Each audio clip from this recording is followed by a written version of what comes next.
नमस्कार, मी पूर्वी भावे. झीरो आवर मध्ये आपलं स्वागत. गेल्या 3-4 दिवसांमध्ये ज्याची चर्चा होती, सर्वसामान्य मध्यमवर्गीय जनतेला ज्याची भीती होती, ती इंधन दरवाढ आज अखेर झालीच.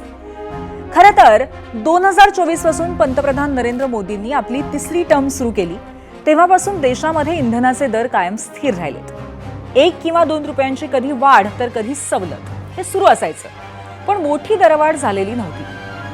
मग गेल्या 2 वर्षांमध्ये तर जगात वाढलेला तणाव असो की भारत पाकिस्तानचं युद्ध, अशा परिस्थितीतही केंद्रानं पेट्रोल डिझेलच्या किमती स्थिर ठेवल्या होत्या.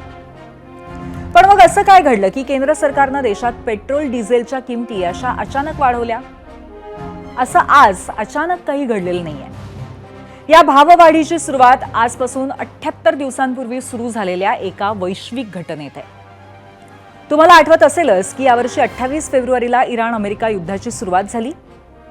हे इराण जगाला मोठ्या प्रमाणात कच्चं तेल पुरवतं. शिवाय याच इराणचा हॉर्मुझच्या सामुद्रधुनीवरती ताबा आहे, जिथून जगभरातली कच्च्या तेलाची जवळपास 30% ने-आण होते. आणि याच इराणमधून आपल्या देशाच्या गरजेपैकी जवळपास 40% कच्चं तेल पुरवलं जातं. युद्ध सुरू झालं आखातात आणि पडसाद उमटले भारतात. पण मग तुम्ही म्हणाल की युद्ध तर 78 दिवसांपूर्वी सुरू झालंय, इतक्या दिवसानंतर हे असे पडसाद का आपल्याला सहन करावे लागतायत? तर तेही सांगते. भारत सरकारनं युद्ध सुरू झाल्यापासून सर्वसामान्यांवरती भाववाढीची कुऱ्हाड कोसळू नये म्हणून इंधनाच्या दरवाढीचा अतिरिक्त भार आपल्या खांद्यांवरती घेतला होता.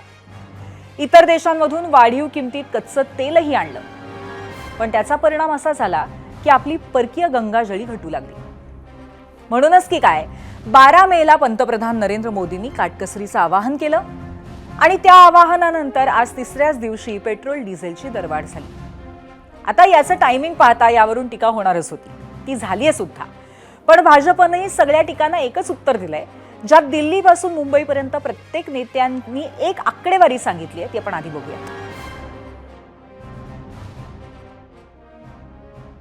आज आपण जर बघितलं तर जगभरामध्ये इंधनाच्या किमतीत किती वाढ झाली. अमेरिकेमध्ये 51% वाढ आहे, ब्रिटनमध्ये 22% वाढ आहे, फ्रान्समध्ये 25% वाढ आहे, जपानमध्ये 35% वाढ आहे, जर्मनीत 27% वाढ आहे, इस्रायलमध्ये 30% वाढ आहे, दक्षिण कोरियात 30% वाढ आहे, इटलीमध्ये 30% वाढ आहे, सिंगापूरमध्ये 30% वाढ आहे, पाकिस्तान सारख्या देशात 200% वाढ आहे. आणि आमच्याकडे मात्र मोदीजींनी मात्र 3.5% वाढ या ठिकाणी केलेली आहे. आणि ती देखील आता इतके दिवस तर ती वाढ त्यांनी होऊ दिली नाही. ज्यावेळी देश संकटामध्ये असतो, ज्यावेळी जगावर संकट असतं, अशा काळामध्ये माननीय प्रधानमंत्री महोदयांनी जर काही अपेक्षा व्यक्त केल्या, आपापल्या परीने आपण त्या अपेक्षेकृत काम करणं ही आपली जबाबदारी आहे. बंधू भगिनींनो, आपण देशभक्त आहोत आणि देशभक्ती ही अशा परिस्थितीमध्ये आपण किती देशाकरता त्याग करू शकतो याच्यावर अवलंबून असते. आणि फार मोठा त्याग हा काही मोदीजींनी अपेक्षितच केला नाही. तर आज साताऱ्यामध्ये ग्रामविकास खात्याच्या कार्यक्रमामध्ये आपले मुख्यमंत्री देवेंद्र फडणवीसांनी इंधन दरवाढ का करावी लागली आणि इतर देशांच्या तुलनेमध्ये आपली दरवाढ किती कमी आहे हे सांगण्याचा प्रयत्न केला. आणि हे सरकारचा प्रत्येक नेता सांगतोय, त्यावरच आहे आजचा आपला पहिला प्रश्न. तो बघण्यासाठी जाऊया कोल सेंटरला. आजचा पहिला प्रश्न आहे, इराण युद्धामुळे इंधन संकटात इतर देशांच्या तुलनेत मोदी सरकारनं सर्वात कमी दरवाढ केली आहे. भाजपचा हा दावा पटतो का? जरूर आम्हाला कळवा.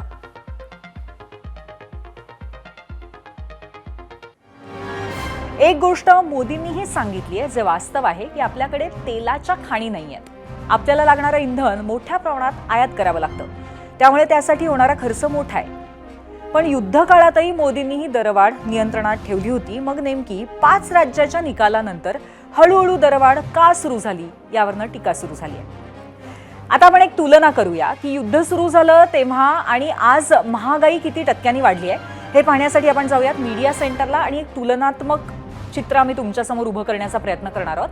महागाईचा वार कसा होतोय? कच्चं तेल 1 मार्चला डॉलर मागे बॅरल मागे $73, त्यानंतर $109 15 मेला, म्हणजे $36 बॅरल मागे वाढ झालेली आहे 1 मार्च ते 15 मे या कालावधीमध्ये, म्हणजेच या 72-75 दिवसामध्ये।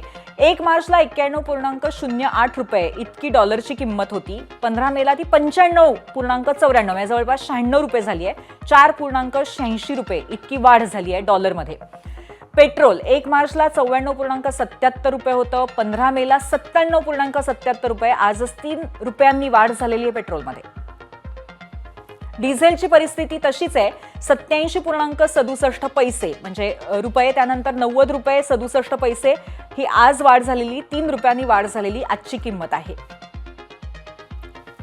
सीएनजीची किंमत होती 77 रुपये जवळपास 1 मार्चला, त्याच्यानंतर 79 रुपयापर्यंत ती 15 मेला गेलेली आहे, 2 रुपयांची वाढ झाली आहे।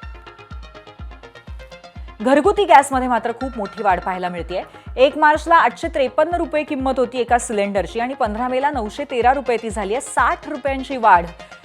एका दृष्टीने खिशावरती बऱ्यापैकी वाढलेला बोजा आपल्याला इथे दिसतोय। व्यावसायिक गॅसमध्ये तर बरीच मोठी वाढ झाली, आपण प्रत्यक्ष पाहिलं। 1 मार्चला 1768 रुपये 50 पैसे इतकी किंमत होती, 15 मेला 3071 रुपये 50 पैसे इतकी किंमत, म्हणजे 1303 रुपयांनी कमर्शियल गॅसची वाढ झाली आहे। त्यामुळे कदाचित आता खानावळीतलं, हॉस्टेलमधलं आणि इतर ठिकाणचं अन्न आणखीन महाग येईल अशी शक्यता आहे। त्याचबरोबर कमर्शियल गॅसचा तुटवडा सुद्धा आपण पाहिलेला होता। तर गेल्या 3 दिवसांमध्ये झालेली दरवाढ आणि 1 मार्च पासून वाढलेले खर्च हे सगळं पाहिल्यानंतर आता आजच्या इंधन दरवाढीनंतर सर्वसामान्यांना काय वाटतंय तेही तुम्ही पहा।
तर सर्वसामान्यांमध्ये राग आहे, टोमणे सुद्धा काही सर्वसामान्य लोक मारतात, पण काहींनी दरवाढीला देशासाठीचा त्याग असंही म्हणत त्याचं स्वागतही केलंय।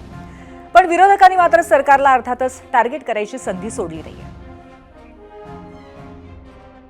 जब चुनाव हुआ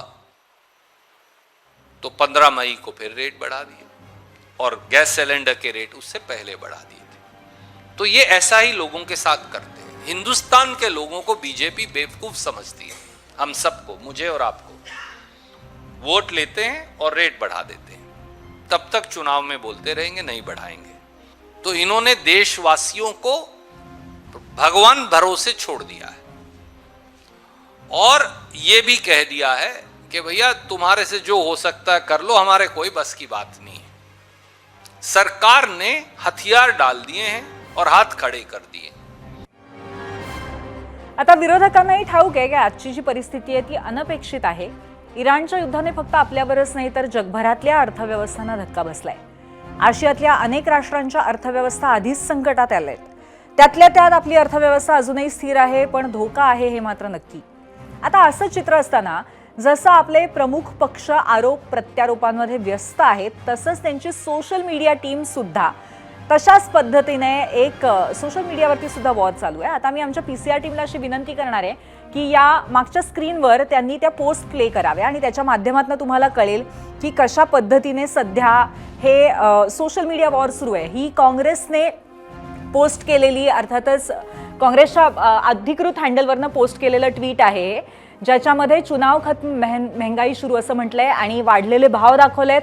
आणि पंतप्रधान मोदींना खरं तर त्यांनी सुपरमॅन किंवा अशा कुठल्या तरी एका सुपर हिरोच्या याच्यामध्ये दाखवलंय, पण म्हटलंय महंगाई मॅन. म्हणजे स्वरूप आहे ते सुपर हिरोचं, पण नाव दिलंय महंगाई मॅन. त्याच्यानंतर त्याच्यावरती पलटवार केला बीजेपीने. आपण इकडे बघतोय राहुल गांधींना एखाद्या रॉयल प्रिन्स किंवा राजाच्या याच्यामध्ये त्यांनी बसवलेलं आहे आणि ही अक्षरं मला इथे स्पष्ट दिसत नाही आहेत. I fight for the poor, for their right, for their dignity, अशा पद्धतीने त्यांनी म्हटलेलं आहे. पण यातून राहुल गांधींच्या परदेश दौऱ्याला आणि कदाचित त्यांच्या लाईफस्टाईलला सुद्धा त्यांनी टार्गेट करण्याचा प्रयत्न केलेला आहे. फॉरेन फंडिंगचा मुद्दा सुद्धा ह्याच्यामध्ये त्यांनी दाखवलेला आहे. तर अशा पद्धतीची सोरस फाउंडेशन फंडिंग ही एक महत्त्वाची गोष्ट ह्याच्यामध्ये खूप सिम्बॉलिकली एकमेकांवरती आरोप या सगळ्या मीम्समधनं करण्यात आलेत. आणि आता त्याच्यानंतर तिसरं आपण बघूया, अखिलेश यादव यांनी ट्विट केलंय, हमने तो पहले ही कहा की सायकल से बेहतर कुछ नहीं, असं त्यांनी मार्मिक पद्धतीचं एक मीम टाकलेलं आहे. पेट्रोल कम खर्च करे प्राईम मिनिस्टर असं पुढे लिहिलेलं आहे. आगे बढ़ना है तो सायकल ही विकल्प है असं म्हणतायत अखिलेश यादव. तर ही आहे आताची परिस्थिती. पण कसं आहे की सध्या एखादा नरेटिव्ह सेट करायचं असेल तर सगळ्यात सोपा मार्ग हा सोशल मीडिया झालाय. त्यातल्या त्यात भाजपनं सोशल मीडियाचा किती स्ट्रॉंग वापर केलाय हे आत्तापर्यंतच्या इतिहासामध्ये हे काय नव्याने सांगायची गरज नाहीये. फक्त इतकंच आहे की आज देशातले विरोधकही तेवढ्याच ताकदीने सोशल मीडियाचा वापर करताना दिसत आहेत. पण आज विषय देशावरच्या, तुमच्या आमच्यावरच्या आर्थिक संकटाच्या स्थितीचा आहे. त्यामुळे कार्यकर्त्यांना जरी अशा पोस्ट आवडल्या तरी मात्र विषयाचं गांभीर्य कमी होऊ नये ही एक सर्वसामान्यांची अपेक्षा आहे. आता इतक्या मोठ्या संकट काळातली एक दिलासादायक बातमी मात्र आपण बघूयात. काटकसरीचं आवाहन केल्यानंतर आज पंतप्रधान नरेंद्र मोदी 5 देशांच्या दौऱ्यावर गेले. त्यांच्या दौऱ्याची सुरुवात UAE मधनं झाली. काही तासांच्या UAE दौऱ्यामध्ये पंतप्रधान मोदी आणि राष्ट्रपती मोहम्मद बिन झायद अल नाह्यान यांच्यात द्विपक्षीय बैठक झाली आणि त्यांच्या बैठकीमध्ये LPG पुरवठ्याबद्दल एक महत्त्वाचा करारही झाला. इतकंच नाही तर सामरिक पेट्रोलियम साठे, संरक्षण सहकार्य आणि वडिनार इथल्या जहाज दुरुस्ती क्लस्टरबाबतही सामंजस्य करारांवरती स्वाक्षरी करण्यात आली आहे. फक्त 180 मिनिटांचा UAE दौरा पूर्ण करून पंतप्रधान नरेंद्र मोदी नेदरलँड्सकडे रवानाही झाले. आजच्या आर्थिक संकटाच्या तोंडावर मोदींचा हा दौरा अत्यंत महत्त्वाचा मानला जातोय.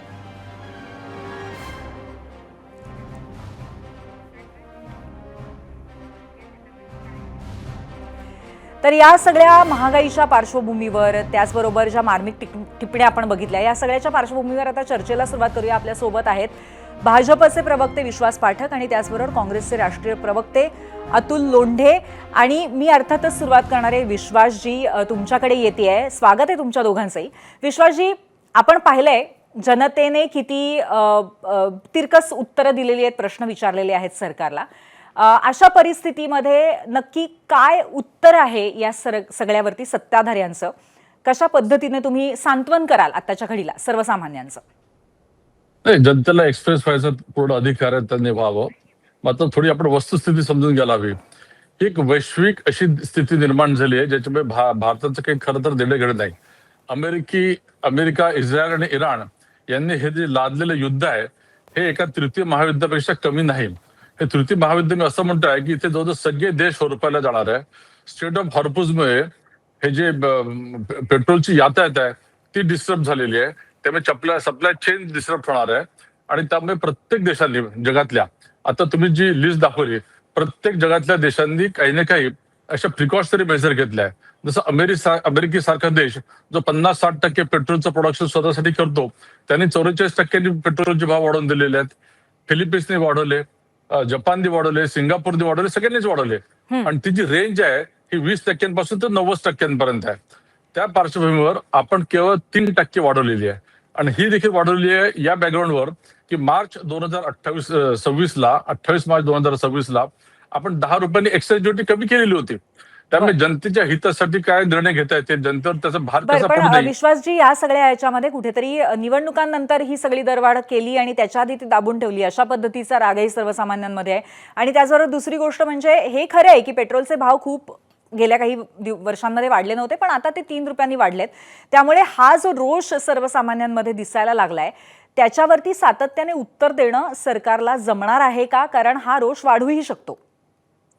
मग हा विषय निवडणुकीपुरती असता तर 6-7 महिन्यानंतर 6-7 राज्यांमध्ये परत निवडणूक आहे. उत्तर प्रदेशमध्ये आहे, पंजाबमध्ये आहे, गुजरातमध्ये आहे, गोवामध्ये आहे, हिमाचल प्रदेशमध्ये आहे. त्यामुळे निवडणुकीशी संबंधित नाहीये.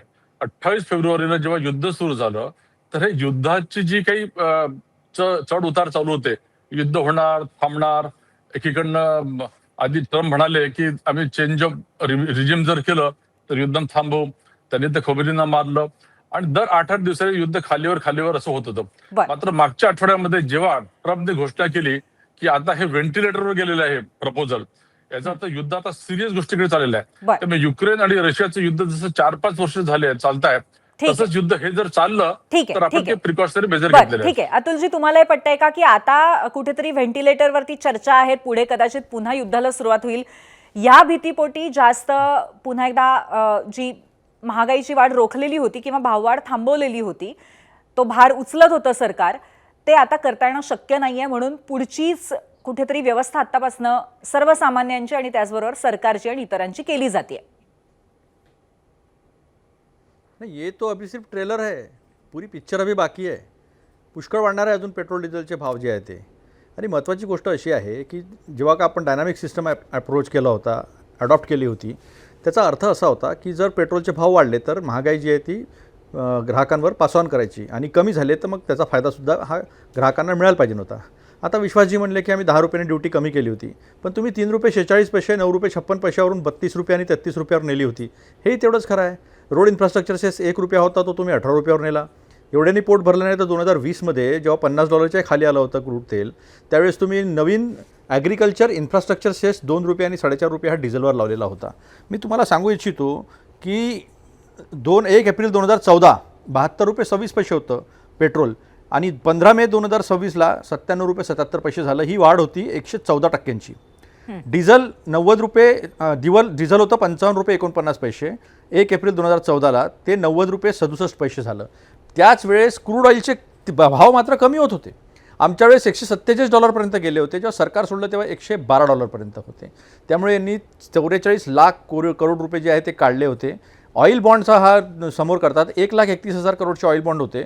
पूर्ण इंटरेस्ट मिळून 1,90,000 कोटीचे होते. 43 लाख कोटीमधनं काढल्यानंतर यांना त्याचंही काही सांगायला तोंड नाही. महत्त्वाची गोष्ट आहे 2014 नंतर मेक इन इंडिया फेल.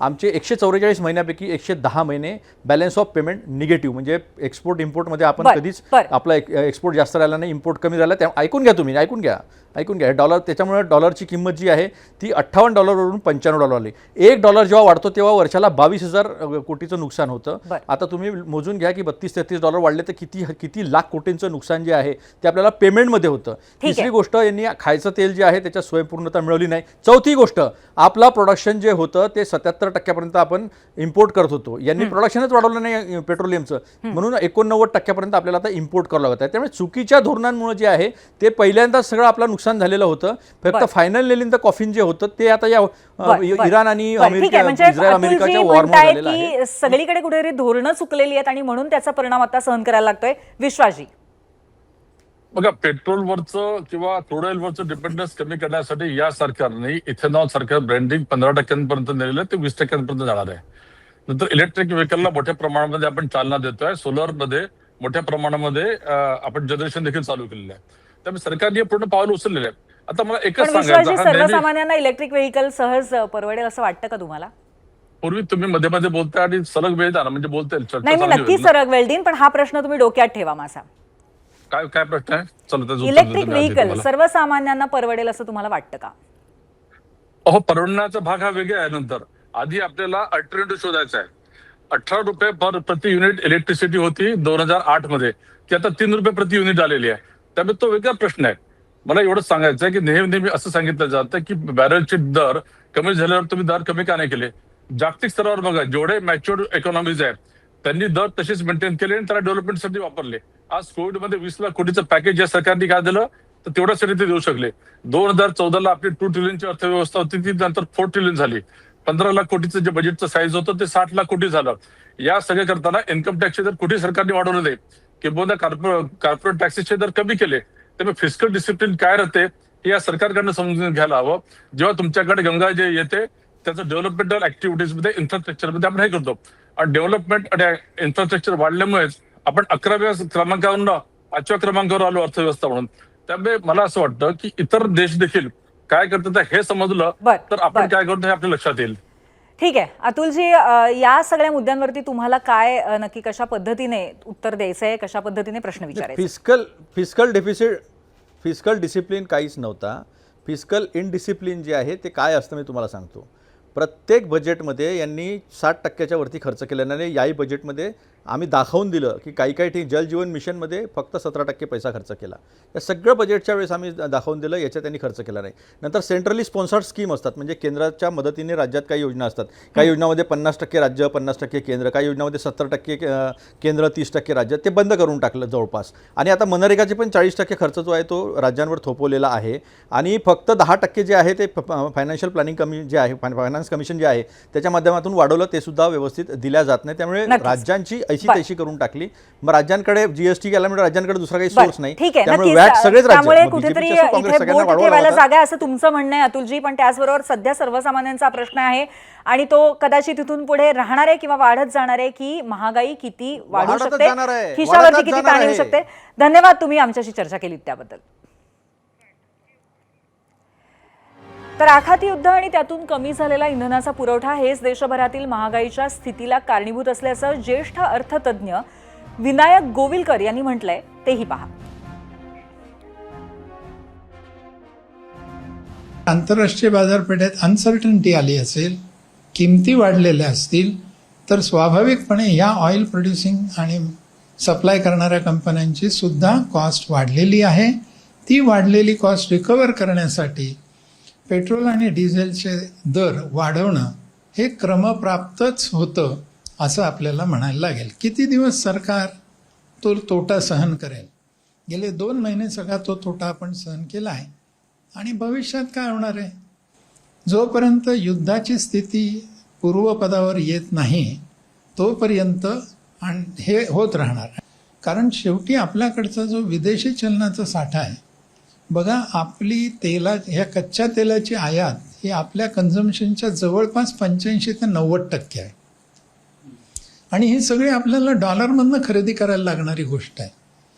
या परिस्थितीत भारतावर फार मोठा बर्डन, कारण आपला साठा साधारण $800 बिलियन आहे आणि आपलं वर्षाचं तेलाचं आयातीचं बिल हे साधारण $180 बिलियन पर्यंत आहे. त्यामुळे ही खूप मोठी अशी बोजा हा आपल्या विदेशी चलन गंगाजळीवर आहे. म्हणून आगामी काळात सुद्धा आपण या दरवाढीला तयार राहणं आवश्यक आहे असं मला वाटतं. तर आता या पार्श्वभूमीवर सर्वसामान्यांना जो प्रश्न विचारला होता त्यावरती महाराष्ट्राने कौल काय दिलाय हेही आपण पाहूयात पोल सेंटरला.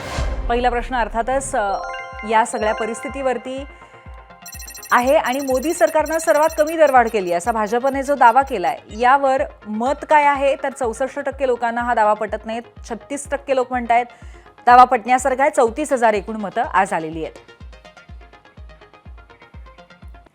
आणि आता या पार्श्वभूमीवर आमच्या कार्यकारी संपादक सरिता कौशिक आपली भूमिका सांगतायत. सरिता.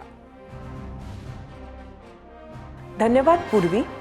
काही गोष्टी या सरकारच्या हातातही नाहीत. फारच डम्बिंग डाऊन करत उदाहरण द्यायचंच झालं तर जसं आई वडिलांच्या भांडणात मुलांचा कुठलाही गुन्हा नसताना त्यांचीच अधिक फरफट होते, तसंच अमेरिका आणि इराण युद्धामुळे जगाचं झालंय. जग होरपळतंय. तोच फटका भारताला सुद्धा बसलाय.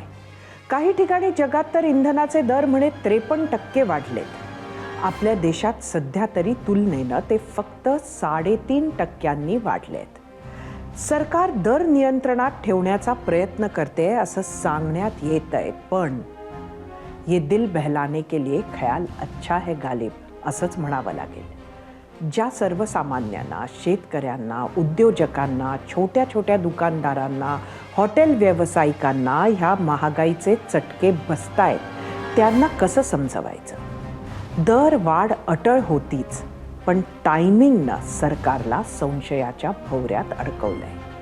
या उपाययोजना देशातील 5 राज्यांच्या निवडणुका संपल्यावर होत असल्यामुळे हेच जनजागरण सरकारनं निवडणुकीच्या दरम्यान निवडणुकीच्या प्रचारातून केलं असतं तर जास्त संयुक्तिक आणि विश्वासार्ह ठरलं असतं, असं जर सर्वसामान्य जनतेला वाटलं आणि हेच जर विरोधकांनी मांडलं तर ते रास्तच म्हणावं लागेल. पूर्वी आता चर्चा राष्ट्रवादी काँग्रेसमध्ये सुरू असलेल्या अंतर्गत वादाबाबत. तुम्हाला माहिती आहे की अजितदादांच्या निधनानंतर आता सुनेत्रा पवार या पक्षाच्या राष्ट्रीय अध्यक्ष आहेत. अध्यक्ष या नात्यानं त्यांनी निवडणूक आयोगाला दिलेल्या पत्रात पक्षाचे पदाधिकारी म्हणून जय पवार आणि पार्थ पवार यांची नावं होती, पण सुनील तटकरे आणि प्रफुल्ल पटेल यांचं नाव नाही. टायपिंग मिस्टेकच्या नावाखाली पक्षाच्या कार्यकारिणीतून पटेल आणि तटकरेंची नावं एकदा नव्हे तर 2दा वगळण्यात आली. ही चूक सुधारली जाईल असं सुनेत्रा पवारांनी सोशल मीडियावरती सांगितलं खरं, पण ती चूक अजूनही सुधारण्यात आलेली नाहीये. आणि यावरून राजकीय वर्तुळामध्ये भुवया उंचावल्या जात असतानाच सुनील तटकरे नाराज असल्याची कुजबूज सुरू झाली. मग परवा अचानक सुनील तटकरे शरद पवारांच्या भेटीसाठी पोहोचले. त्यानंतर काल शरद पवारांनी तटकरे आणि प्रफुल्ल पटेलांचं कौतुकही केलं. आणि मग काल शरद पवारांनी जय आणि पार्थचा जनाधार असलेले नेते असा उल्लेख केला. शिवाय पक्षात अध्यक्ष निर्णय घेत असतात आणि ते पाळले जातात अशी गुगलीही टाकली. याच दरम्यान सुनेत्रा पवार यांच्या जवळचे असलेले प्रमोद हिंदुराव यांनी प्रफुल्ल पटेल यांची भेट घेतली. त्याचवेळी तटकरे आणि पटेल नाराज नसल्याचं माध्यमांना सांगण्याचा प्रयत्न पक्षाचे ज्येष्ठ आमदार अनिल पाटील यांनीही केला.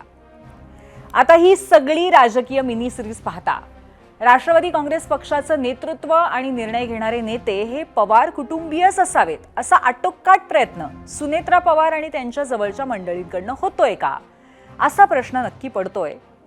आता याच अनुषंगाने आमचाही प्रश्न आहे, तो आपण पाहूयात पोल सेंटरला, जो प्रश्न आम्ही विचारलेला आहे संपूर्ण महाराष्ट्राला. आजचा आमचा दुसरा प्रश्न आहे,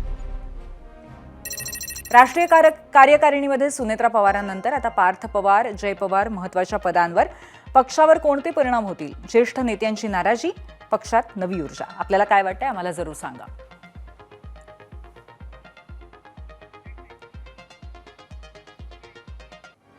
आता सुरुवातीपासून सुरुवात करूया. वादाची सुरुवात झाली ती राष्ट्रवादी काँग्रेसच्या निवडणूक आयोगाला दिलेल्या 29 एप्रिलच्या पत्रापासून. राष्ट्रवादी पक्षाची कार्यकारिणी मांडणाऱ्या या पत्रात सुनील तटकरे आणि प्रफुल्ल पटेल यांचं नावच नव्हतं. आणि सुनेत्रा पवार यांच्यानुसार ती फक्त टायपिंग मिस्टेक असेल तरी ती चूक अजूनही दूर करण्यात आलेली नाही. शिवाय पक्षातला हा अंतर्गत वाद समोर आला असताना शरद पवार यांची पत्रकार परिषदेतील या विषयावरची वक्तव्य तटकरे आणि पटेल यांना जाणून बुजून पक्षात डावललं जातंय यावर विश्वास बसेल अशीच आहेत. शरद पवारांच्या राजकीय वक्तव्यांमुळे अनेकदा संभ्रम निर्माण होतो. तुम्हाला सांगते, आता याही विषयावरती बोलताना त्यांनी एकीकडे तटकरे आणि प्रफुल्ल पटेलांवरती स्तुतीसुमनं उधळली आणि पुढच्याच वाक्यात त्यांचा हवा तितकाच उपयोग नेतृत्वाकडनं होतोय असा आश्चर्यकारक आणि तिरकस उत्तर दिलं. त्यामुळे गोंधळ वाढला. तर पाहूयात प्रफुल्ल पटेल यांच्याबद्दल शरद पवार काय म्हणाले.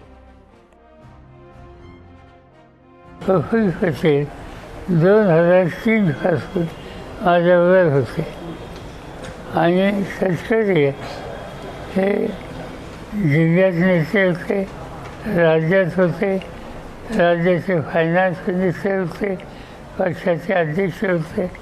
त्यामुळे त्यांच्यामध्ये काय कर्तृत्व आहे याची कल्पना मला आहे. पण ते ज्या संघटनेत आहेत त्याच्यामध्ये कुणाचा किती आणि कसा उपयोग करून घ्यायचा याचा निर्णय घ्यायचा अधिकार आहे. त्या संघटनेचा नेतृत्वाचा तो अधिकार आहे आणि त्यांच्या असेसमेंट जसा असेल तसा निर्णय त्यांनी घेतला असावा. आता मुळात ज्या पत्रामुळे हा वाद सुरू झालाय त्या पत्रामध्ये सुनील तटकरे आणि प्रफुल्ल पटेल यांची नावं तर वगळली होतीच, पण त्याचवेळी पार्थ पवार आणि जय पवार यांच्या नावाचा अनुक्रमे सरचिटणीस आणि राष्ट्रीय सचिव म्हणून आवर्जून उल्लेख होता. त्यामुळे पत्रकारांनी शरद पवारांना याबद्दलही विचारलं असता त्यावर पवारांचं उत्तरही चकवा देणार होतं. त्यामुळे काही झालं तरी राष्ट्रवादी काँग्रेस पक्षाची सूत्र ही पवार कुटुंबियांकडेच असतील असाच प्रयत्न दोन्ही राष्ट्रवादी काँग्रेस करतायत का असा संशय नक्कीच निर्माण होतो.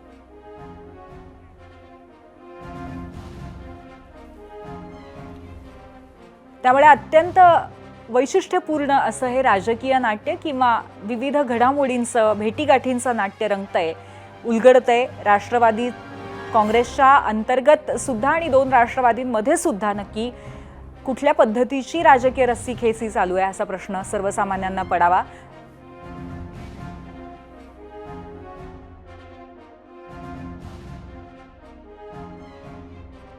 त्यांच्या संघटनेमध्ये पक्षाच्या भवितव्यासाठी जनमानसामध्ये सगळे जे प्रभावी लोक आहेत त्यांना त्यांनी संधी दिली आणि ज्यांचा प्रभाव कितपत आहे याची शंका कोणाच्या मनात असेल तर ती त्यांना व्यक्त करायची होती का हे मला माहिती नाही.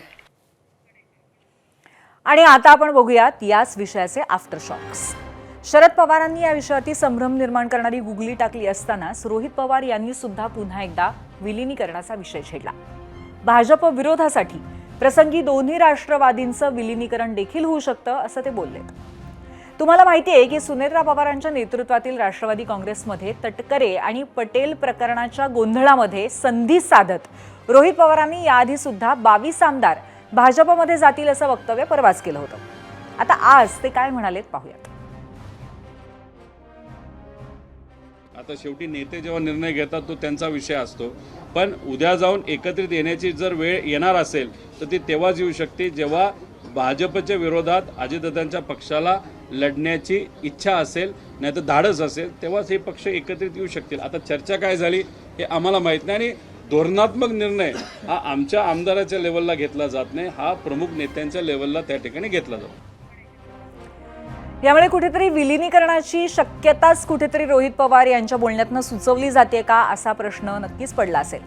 आता या प्रकरणाचा दुसरा आफ्टरशॉक तर राष्ट्रवादी काँग्रेस पक्षामध्ये सुरू असलेल्या या नाराजी नाट्याच्या पार्श्वभूमीवर प्रमोद हिंदुराव हे आज प्रफुल्ल पटेल यांच्या भेटीसाठी पोहोचले. प्रमोद हिंदुराव हे पवार कुटुंबियांचे जुने मित्र आहेत. अनेक वर्षांपासून त्यांची या परिवाराशी मैत्री आहे.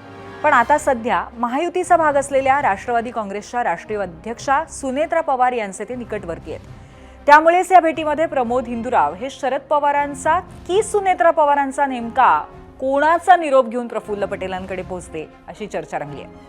या भेटीत त्यांनी नेमकी कुठली चर्चा केली याबाबतही राजकीय वर्तुळामध्ये औत्सुक्य आहे.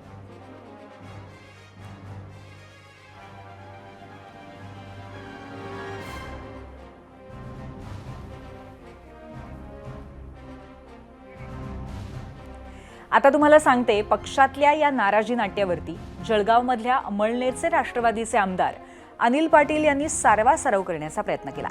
सुनील तटकरे आणि प्रफुल्ल पटेल हे ज्येष्ठ नेते पक्षाच्या कार्यकारी समितीमध्ये अनुक्रमे दुसऱ्या आणि तिसऱ्या स्थानी आहेत. त्याचवेळी प्रफुल्ल पटेल आणि सुनील तटकरे यांचं शरद पवारांनी केलेलं कौतुक हे कोणत्या उद्देशानं याबद्दल बोलणं योग्य होणार नाही असं ते म्हणाले. त्याचवेळी तटकरे आणि पटेल यांच्यात क्षमता आहे, त्यामुळे त्यांचं पक्षातलं स्थान कमी न होण्याची दक्षता सुनेत्रा वहिनी या शरद पवारांपेक्षाही अधिक घेतील असंही आवर्जून सांगायला ते विसरले नाहीत. अनिल पवार हे राष्ट्रवादी काँग्रेसमधील अनुभवी आमदार आहेत. यामुळेच त्यांनी पक्षाच्या विलिनीकरण चर्चेवरती सुद्धा केलेलं वक्तव्य महत्त्वाचं ठरतं. हे वक्तव्य करताना त्यांनी शरद पवारांच्या पक्षाला थेट एनडीएत येण्याचीच ऑफर दिली. बघूया ते काय म्हणाले. विलिनीकरणाच्या बाबतीत पवार साहेबांनी जे काही स्टेटमेंट केलं, जयंत पाटील साहेब आणि अजितदादांमध्ये चर्चा झाली होती. ही दादा गेल्यानंतर अनेकदा याच्यावरती चर्चा झाली, परंतु एक गोष्ट मात्र मला वारंवार या ठिकाणी नमूद करावीशी वाटते, मागेही केली आजही करतो, की विलिनीकरण जर का करायचं असेल त्यात दोन पार्ट येतात. एक पक्षाचं विलिनीकरण करून आम्ही सत्तेच्या बाहेर यायचं, की पवार साहेबांच्या राष्ट्रवादी काँग्रेस पार्टीने सत्तेमध्ये यायचं, याचं उत्तर मात्र काही कोणी देत नाही. याचा खुलासा समजा जर का केला तर त्याच्यामध्ये स्पष्टता येईल की विलिनीकरण करायचं असेल तर सत्तेमध्ये जायचं, याचा खुलासा जाहीरपणे केला पाहिजे. दुसरा भाग की त्याच्यामध्ये समजा जर का सत्तेतच यायचं असेल तर मग विलिनीकरणाची आवश्यकता काय? ती 29 तारखेला 2029ला ते विलिनीकरण करून मग एकत्र निवडणूक लढता येऊ शकते. मग NDAला सपोर्ट समजा जर का सरळ दिला तर या सगळ्या गोष्टींवर पडदा पडू शकतो. तर अशा पद्धतीने कुठेतरी सारवासारव करण्याचा हा प्रयत्न होता असंच समोरून बघताना वाटावं. कारण या नाराजी नाट्यावरती राष्ट्रवादीचे आमदार अनिल पाटील यांनी आता काय बोललं ते आपण बघितलं. परंतु सध्या ज्या पद्धतीने गाठी भेटी सुनील तटकरे खास करून शरद पवारांच्या भेटीला गेले आणि त्याला कुठेतरी पार्श्वभूमी होती ती त्यांचं आणि प्रफुल्ल पटेल यांचं नाव हे राष्ट्रीय कार्यकारिणीमध्ये पक्षाच्या नसणं, मग ते वगळलं गेलेलं असू देत किंवा स्पेलिंग मिस्टेक जसं म्हटलं गेलं त्याबद्दल तशी परिस्थिती असू देत, परंतु त्यांची नावं नसणं ही एक मोठी गोष्ट होती. आणि या पार्श्वभूमीवर सध्या प्रचंड मोठ्या प्रमाणात राजकारण किंवा राजकीय नाट्य रंगताना दिसतंय.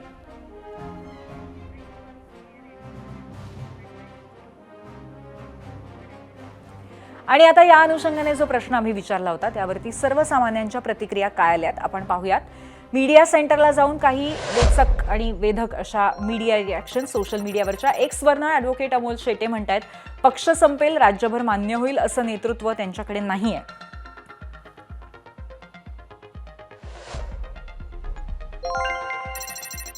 एक्सवरून विनोद मुंढे म्हणतायत पार्थ पवार आणि जय पवार यांना मोठी जबाबदारी दिल्यामुळे पक्षात नवी ऊर्जा येऊ शकते, पण अंतर्गत नाराजी वाढणार नाही याची काळजी नेतृत्वाने घ्यायला हवी.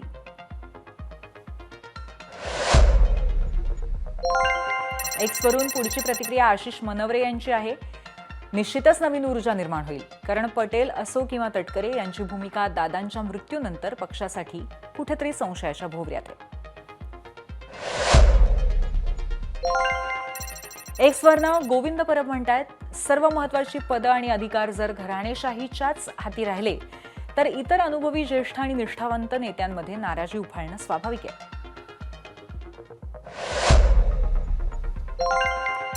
फेसबुकवरनं सोपान सपकाळ म्हणतायत हो नक्कीच परिणाम होईल. आता या गटाला स्वर्गीय Ajit Dada Pawar private limited party गट म्हणावं लागेल असं दिसतंय.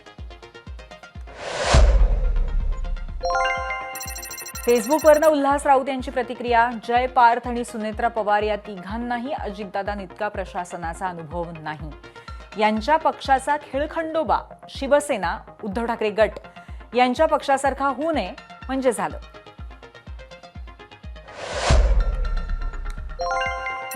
फेसबुकवरनं पक्षात नवी उमेद देताना अनुभवाचा आधार गमावला तर पक्ष मजबूत होण्याऐवजी खिळखिळा होण्याची शक्यता जास्त असते असं वीरेंद्र सोनावणे म्हणतायत.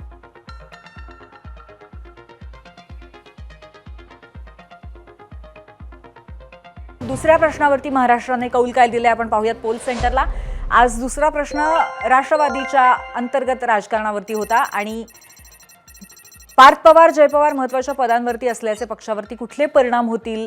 ज्येष्ठ नेत्यांची नाराजी 45% लोक म्हणतात आणि 55% लोकांनी पक्षात नवी ऊर्जा येईल असं म्हटलंय. 48,000 मतं यावरती आलेली आहेत.